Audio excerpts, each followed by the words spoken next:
Welcome in, fight fans. We have our UFC 310 predictions, but before we get into that, if you are a lover of organized violence in an octagon, make sure you hit that follow button. We're going to be starting with the prelims all the way into the main card, starting with Randy Brown and Bryan Battle. Bryan, brother, chat, if you don't know this, you have one job in any combat sport ever, and it's not to even go out there and win. Your job is to make weight. It's even a respect thing, chat. You owe your opponent that. Make weight on fight day. Bryan Battle comes in overweight. You little fat.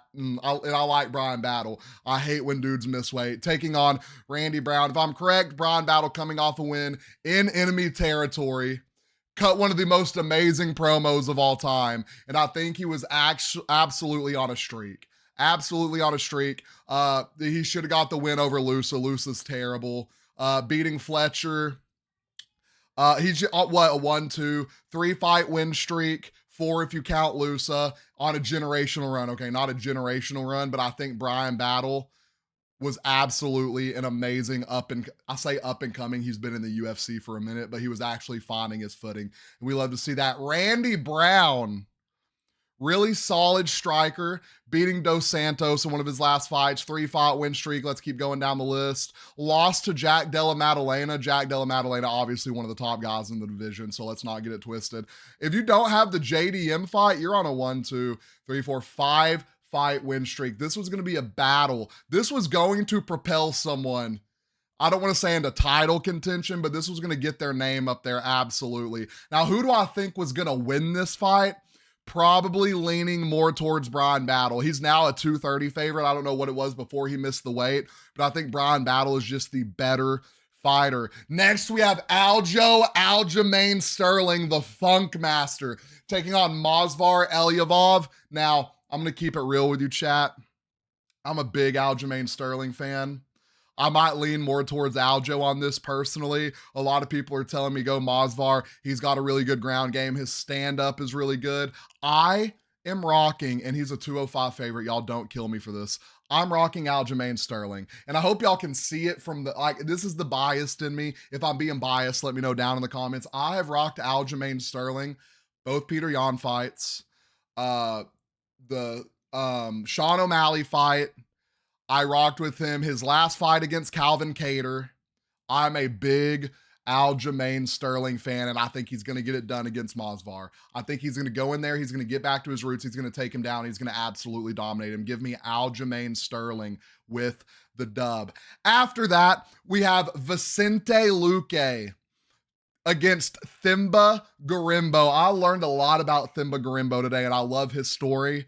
Absolute amazing guy fighting for it. You got to love the guys that are out there just fighting for their dreams, right? Themba coming off a win against Nico Price, coming off a win against Baramaj. If I said that right, I'm awesome.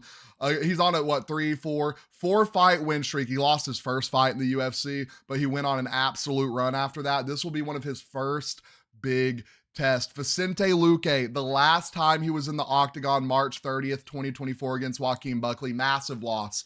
Buckley's one of those guys, though, it's just his time. Before that, he beat Dos Anjos. Before that, Luque is just a streaky guy. I think he has the skill. I think he has okay stand-up. I say okay stand-up. He has 11 wins by knockout. I think he has a really good ground game, but I don't think he's going to have what it takes to beat Themba. I think Themba is the absolute lock on this card. My personal opinion, I'm rocking Themba Gorimbo.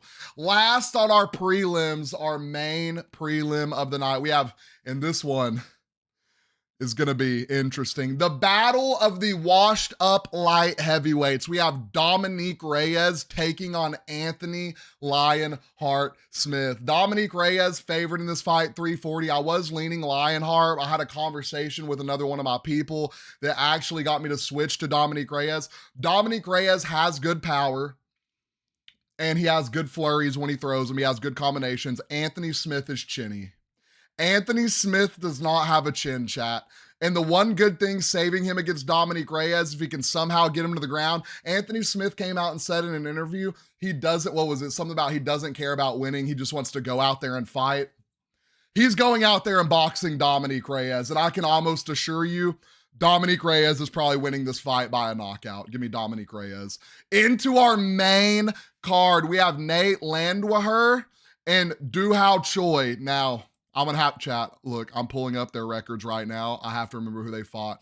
Landwehr, skid fighter. Actually, okay, so started it. Oh, wait, no, hold on. It goes further. It goes further, chat. The list goes further down to fights. All right, so what? 1-1, 2-1, 3-1, 4-1, 4-2, 5-2, 5-2 in the UFC. He's won by knockout.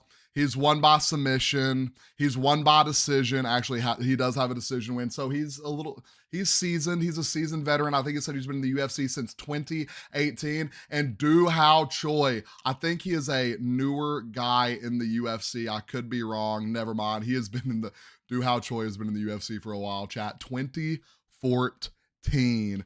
That's insane. Both of these guys, iffy fighters. If I was gonna rock anybody, I would probably go Nate Landwehr. We're locking that one in, chat. We're not going to spend too long on this one. Now, this next one, Bryce Mitchell and Kron Gracie. People are calling me absolutely insane. And when I'm looking at the Vegas odds, maybe I'm insane, guys. Maybe I'm insane.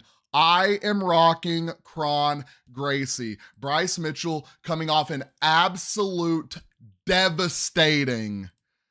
When I say devastating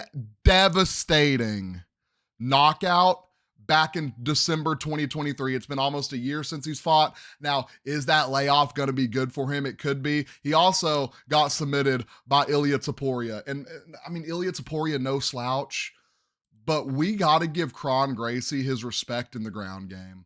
We got to give it to him. 5 wins by submission, 4 first round finishes. What Bryce Mitchell has to do to win this fight is keep it standing up. And you know what I just don't think this fight is going to do? I don't think it's going to stay standing up, chat. Give me Kron Gracie with the dub. And that's my biggest upset of the night. That is a 550 underdog, chat. Kron is a 550 underdog, and I'm rocking with him. Next, we have Ciryl Gane taking Alexander Volkov. I think Volkov is going out there and winning this fight. I think Gane, I don't know how he's been in the gym. I remember his coaches talking about him, saying he has so much potential. He's just lazy. I think he has a lot of potential. I think he's a great kickboxer. I think if he can learn how to wrestle, he could go out there and be an absolute dog. But Volkov, I would not want to get in a striking match with Volkov. You're going to have to get in. You can't let him use his distance. If you let Volkov get his distance with his punches and his jabs, you are absolutely cooked. He's going to outpace you.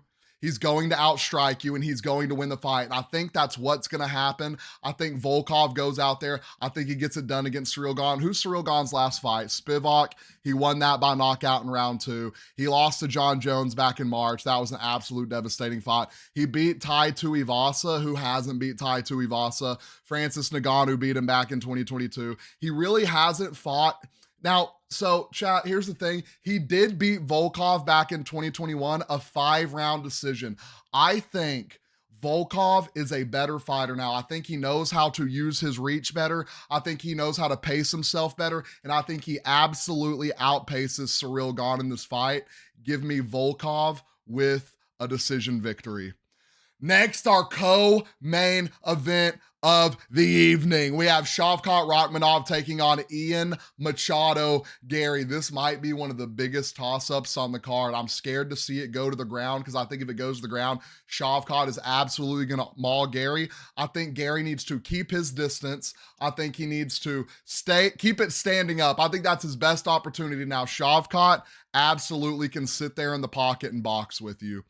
Both records undefeated, 18-0 against 15-0. We got the zeros on the line. 6'1", 6'3", Gary the taller fighter. But we have Shavkat Rakhmonov with a longer reach. Let's see Shavkat's last fight. Shavkat, a little inactive fighter, chat, maybe once, maybe twice a year if you're lucky.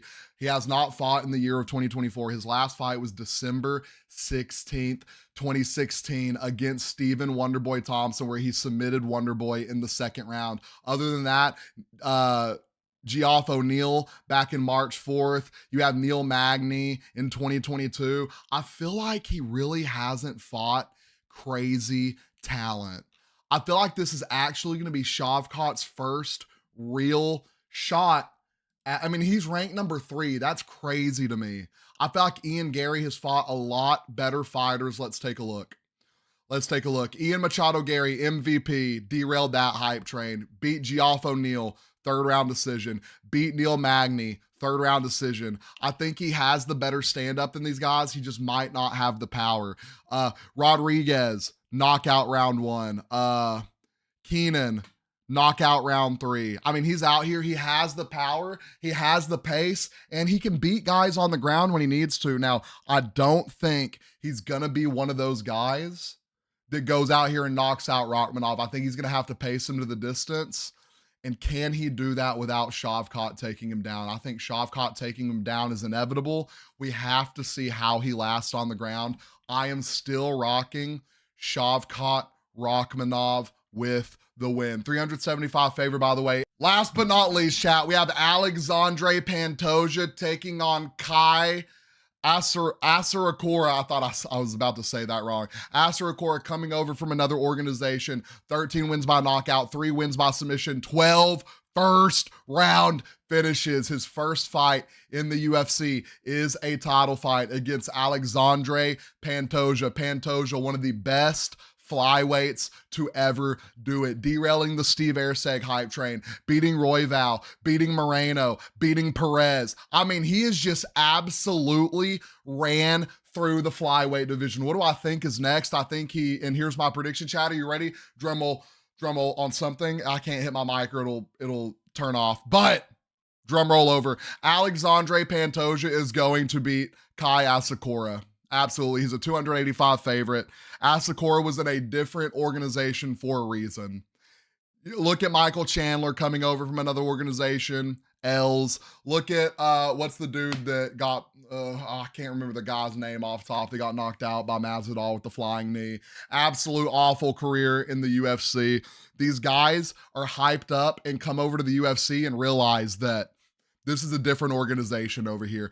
Pantoja, I think, could potentially go down, and it's going to be a debate as one of the greatest of all time in the flyweight division, up there with Demetrius Johnson. And what do I think happens next? I think he moves up, and I think he fights Sean O'Malley. It's going to be interesting to see what happens, unless they just moving up and automatically fight the winner of Umar and Merab. I would love to see Pantoja, and I think he can do it, be a double belt holder. Chat, that is the official UFC 310 predictions. What I want you to do down in the comments, comment your lock and comment your upset, and let me know who you think is the best matchup on this card down in the comments. Don't forget, like and follow.